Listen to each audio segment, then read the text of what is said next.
In Kansas, a simple skydiving photo shoot took a gruesome turn. In Indonesia, a peaceful surf session tragically ended in the most bizarre way possible.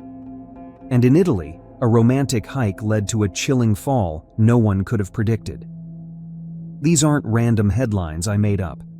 They're some of the strangest and most unusual extreme sports deaths in 2024. As always, viewer discretion is advised. Our story starts in a place you'd never expect, on a serene lake in Fort Worth, Texas, during the annual CrossFit Games. For nearly 2 decades, the CrossFit Games have been celebrated as the ultimate test of human strength, endurance, and determination. Athletes from all over the world compete in grueling events that push their bodies to the absolute limit. But on August 8, 2024, the Games made headlines for a very different reason. It all started with Lake Day, a typical CrossFit contest of stamina and strength. This challenge in particular combines a 3.5-mile run with an 800-meter open water swim in Marine Creek Lake. And among the competitors was 28-year-old Serbian athlete Lazar Jukic. Now, Lazar wasn't just any participant. He was a standout in the CrossFit world. Lazar started as a water polo player. The sport shaped his incredible endurance and mental toughness. But it was his transition to CrossFit that truly put him on the global map. Since 2017, Lazar dominated the CrossFit scene as he earned the title of fittest in Serbia multiple times. His relentless work ethic and adaptability saw him qualify for the CrossFit Games, where he consistently placed among the top athletes. In his 2021 debut, Lazar finished 9th, which is an achievement very few newcomers can boast of. He followed this with an 8th-place finish in 2022 and 9th again in 2023, cementing his reputation as one of Europe's finest. So, when he arrived at Marine Creek Lake for the 2024 Games, expectations were high. His background in water sports made the swim portion of Lake Day seem like a natural fit for him. But as the event unfolded, no one could have anticipated the tragedy that was about to strike. The event began like any other. Lazar powered through the run with steady determination, his body moving with a precision shaped by years of practice. When he entered the water for the swim, there was no indication that anything was wrong. The lake was calm, the sun shone brightly, and the atmosphere buzzed with excitement. But as Lazar swam, something seemed to shift. At first, his strokes were strong and measured, cutting through the water with ease. His years of training had prepared him for moments like this, grueling, high-stakes challenges that demanded everything he had. But then, his pace began to slow down. Observers on shore noticed his strokes slowing, his form breaking, and confusion starting to show in his movements. Was it exhaustion? A lapse in focus? Or perhaps a hidden medical emergency? Spectators noticed his movements becoming uneven, his rhythm breaking. For an athlete like Lazar, who was known for his resilience and control, this was unusual. People on the sidelines leaned in, their excitement turning to concern. As he slowed further, he seemed to be struggling against the very water he had mastered so many times before. And then, it happened. Lazar slipped beneath the surface. The crowd hesitated, unsure of what they were seeing. Confused. Was that a strategy? A pause to regain composure? If you were there watching, you probably would have asked the same questions, right? But when he didn't reappear, the reality of the situation hit like a wave. Lifeguards and event officials immediately sprang into action, diving into the water and calling in emergency responders. Drones and dive teams scoured the lake in a desperate effort to locate him. Time passed, and with every agonizing second, the sense of hope began to fade. For those watching, it must have been a surreal and horrifying moment. This was the CrossFit Games. It was an event designed to showcase human resilience, not end in tragedy. Hours later, the search ended in heartbreak. Lazar's body was recovered from the lake, and the news rippled through the CrossFit community like a shockwave. He was pronounced dead at the scene. The response after was immediate. Officials suspended the day's events and closed off the area around Marine Creek Lake. The CEO of CrossFit, Don Fall, addressed the tragedy with a heartfelt statement, expressing the organization's deep sorrow and offering condolences to Lazar's family, friends, and fans. The Games, which had always been a celebration of athletic excellence, now stand as a stark reminder of the risks involved, even for the fittest among us. Speculation about what went wrong began almost immediately. Did Lazar suffer a sudden medical emergency? Was there an undiagnosed condition that contributed to his collapse? Or was it something else? The initial coroner's report ruled the cause of death as drowning. However, the full autopsy results are expected to take months, leaving many questions unanswered. The CrossFit community mourned collectively. Lazar was an athlete who had inspired so many with his strength and determination, and so his death was painful. Tributes poured in from fans and fellow athletes around the world. Social media became a space of reflection, filled with memories of Lazar's inspiring career and the joy he brought to the sport. But beyond the grief, there were also hard questions. Were the safety measures in place enough? Could this have been prevented? These were questions the CrossFit Games organizers now had to grapple with. Lazar's death is the first fatality in the history of the CrossFit Games. It is a sad reminder that even in controlled environments, life is unpredictable, and that even the strongest among us are not immune to tragedy. It's a loss that shook the entire community, leaving behind more questions than answers. But as devastating as this was, it's only the beginning of the unimaginable tales we're about to explore. As we dive deeper into these stories, the risks grow greater, and the outcomes become even more shocking. So buckle up. Now, let's take to the skies, to the towering peaks of the Italian Dolomites, where the thrill of wingsuit flying often meets the razor-thin margin between life and death. This story is about one such flight, a daring attempt that went tragically wrong. The Dolomites are a dream for wingsuit flyers. Their sharp ridges, deep valleys, and stunning views make them the perfect setting for anyone bold enough to jump off a cliff in what's essentially a flying suit. It's no wonder this region attracts thrill seekers from all over the world. But in 2024, the Dolomites became infamous for a series of devastating accidents, including the one we're about to talk about. The jumper was a 33-year-old experienced and skilled jumper with countless jumps under his belt. I'm talking about David Kimball. This wasn't his first time flying through the Dolomites. He knew the risks, but he also knew the rewards, and the thrill of pure freedom every base jumper feels when they soar through the air like a bird. On that day, he planned to jump from a 5,200-foot cliff at Pala di San Lucano, one of the most challenging and breathtaking spots in the region. With two other jumpers by his side, he was ready for another flight. The day couldn't have been better. The sun was shining, the air was crisp, and the skies were clear. The plan was simple: jump one after the other, glide through the narrow valley below, and meet at the landing zone. The first two jumpers leaped, with their colorful wingsuits cutting through the air as they descended with precision. It was poetry in motion. Then it was his turn. He stepped up to the edge, the vast drop below him both terrifying and exhilarating. He took a deep breath, steadied himself, and leaped. His wingsuit inflated perfectly, and for a few moments, he seemed to be gliding effortlessly, carving through the valley with skill and grace. At first, everything seemed perfect, but then his flight took a sudden, disastrous turn. Witnesses later described how his trajectory shifted slightly, almost imperceptibly at first. Was it a sudden gust of wind? A slight miscalculation? Whatever it was, it pushed him dangerously close to the cliffside. At speeds of over 120 miles per hour, there's no room for error. Even the slightest mistake can prove fatal. His wingsuit clipped the jagged rock face, and in an instant, everything changed.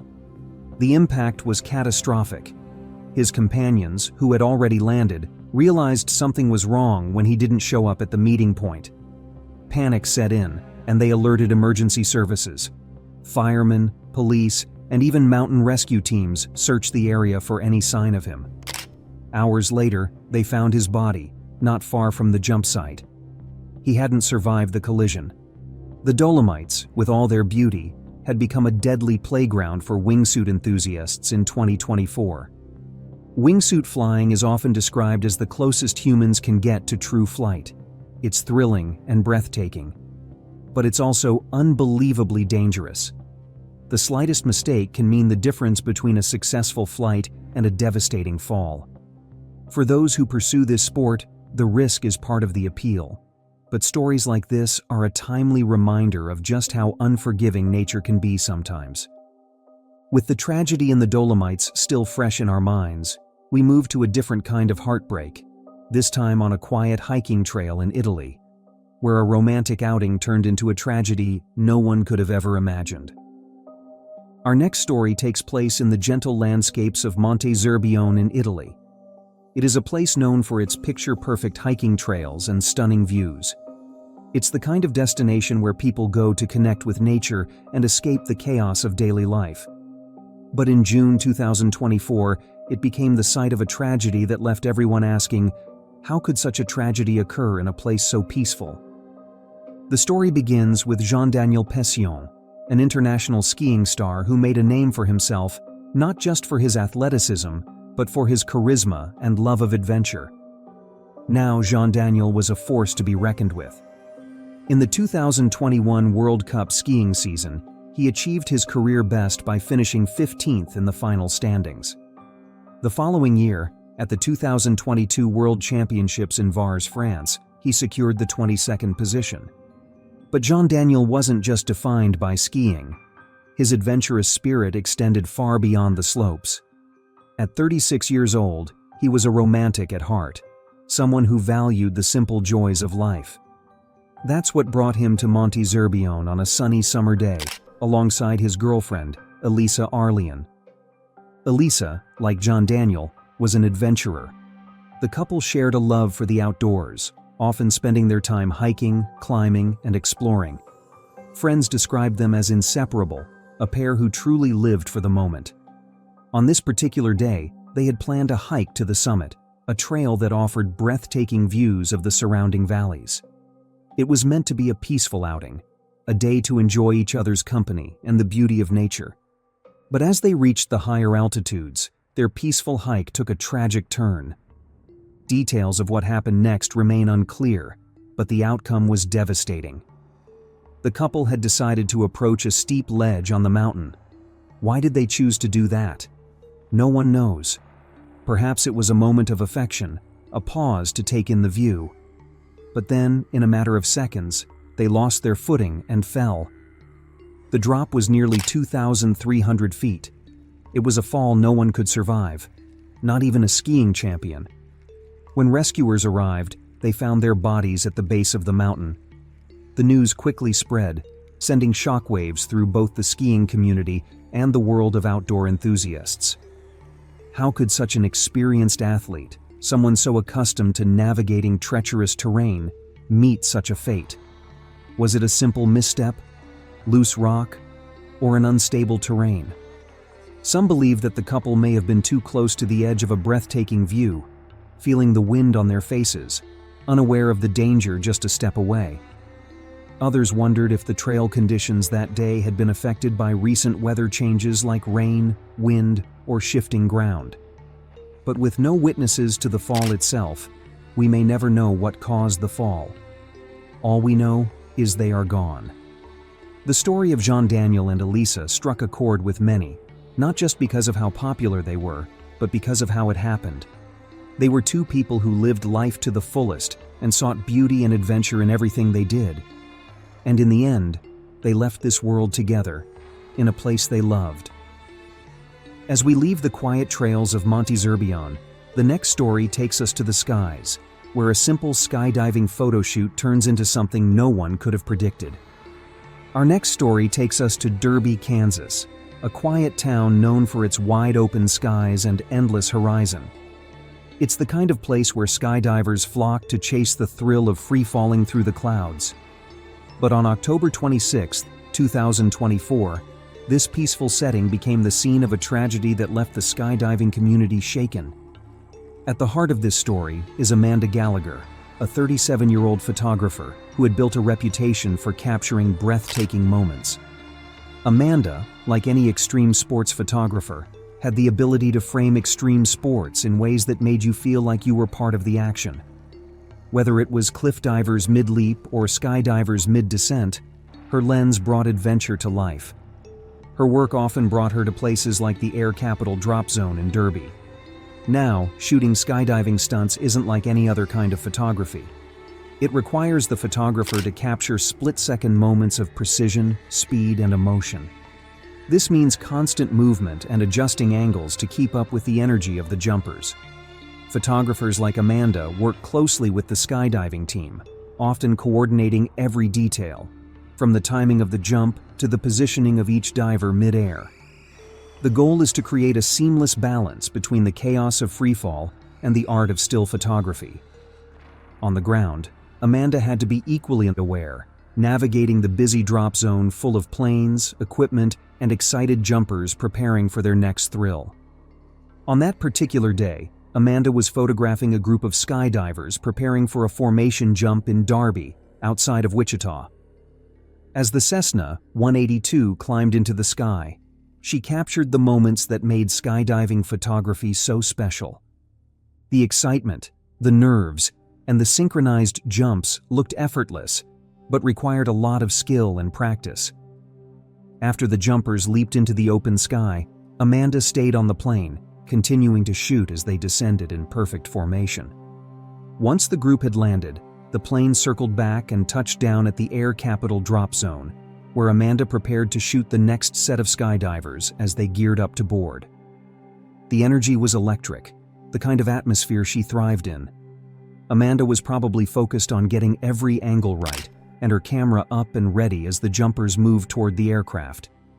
Focused on her work, she stepped backward, unaware of the spinning propeller of a parked airplane. The airplane's propeller was running as part of standard pre-flight procedures, a practice not uncommon in busy drop zones. The engine was still running, the blades a blur of motion and sound. The aftermath was immediate and horrifying. Witnesses rushed to her aid, shouting for help as they called emergency responders to the scene. Amanda was critically injured and transported to a local hospital. Despite the efforts of the medical team, her injuries were too severe. Amanda succumbed to her wounds later that day. Her death was shocking, not because of skydiving's typical risks, malfunctioning parachutes or mid-air collisions, but because it happened on the ground, where she should have been safe. These are the risks everyone associates with the sport, the dangers people prepare for. But Amanda's accident didn't happen thousands of feet above the ground. It happened on a tarmac during what should have been the safest part of the day. How could such an experienced professional, someone so familiar with the dangers of the job, fall victim to such a tragedy? Some people think the noise and commotion on the tarmac may have masked the sound of the spinning blades, while others say the unpredictable nature of live-action shoots might have confused her. Amanda's passing was a sobering moment for anyone involved in extreme sports. Her story highlighted the invisible risks that even seasoned professionals face.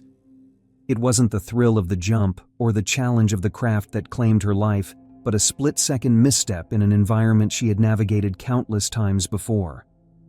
As tributes poured in, Amanda's legacy as an artist and adventurer was celebrated. Her work captured the raw beauty and intensity of extreme sports, inspiring countless others to see the world from a different perspective. But her death also served as a huge reminder of the importance of vigilance, even in the most familiar settings. From the tarmac of Derby, Kansas, our next story takes us to the waters off Indonesia's Mentawai Islands, where a surfing legend faced a bizarre and deadly encounter no one could have anticipated. Indonesia is well known for being a paradise for surfers and adventurers alike, and the Mentawai Island lived up to that standard. With its pristine beaches and legendary waves, this region is a dream destination for anyone chasing the perfect swell. But on October 18, 2024, these tranquil waters became the site of one of the most bizarre and tragic accidents in surfing history. At the center of this story is Giulia Manfrini, a 36-year-old Italian surfer who had spent years chasing waves around the world. Giulia wasn't your casual surfer. She was a seasoned athlete who had built a reputation in the surfing community for her skill and dedication to the sport. Over the years, she had competed in several regional and international competitions, earning accolades for her ability to handle powerful waves with grace and precision. But Giulia's connection to surfing went beyond competition. She was a mentor to younger surfers, often sharing her knowledge about reading the waves, respecting the ocean, and mastering the art of balance.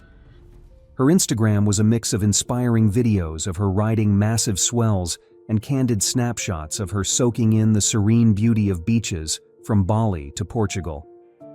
So, on that fateful October morning, when Giulia paddled out into the waters of the island, it seemed like just another day of doing what she loved. The sun was shining, the waves were rolling in gently, and the world felt calm and full of promise. Giulia waited patiently for the next set, scanning the horizon for the perfect wave. What happened next is almost too insane to even describe. As Giulia floated in the water, a swordfish, which is one of the ocean's most elusive and powerful creatures, leaped from the water with astonishing speed. These fish are known for their agility and sharp spear-like bills, but encounters with humans are exceedingly rare. In an unimaginable twist of fate, the swordfish struck Giulia directly in the chest, and its bill pierced her with devastating force. The impact was sudden and catastrophic. Witnesses later described how Giulia gasped and collapsed onto her board before slipping into the water. Nearby surfers rushed to her aid, pulling her onto a boat and speeding toward the shore.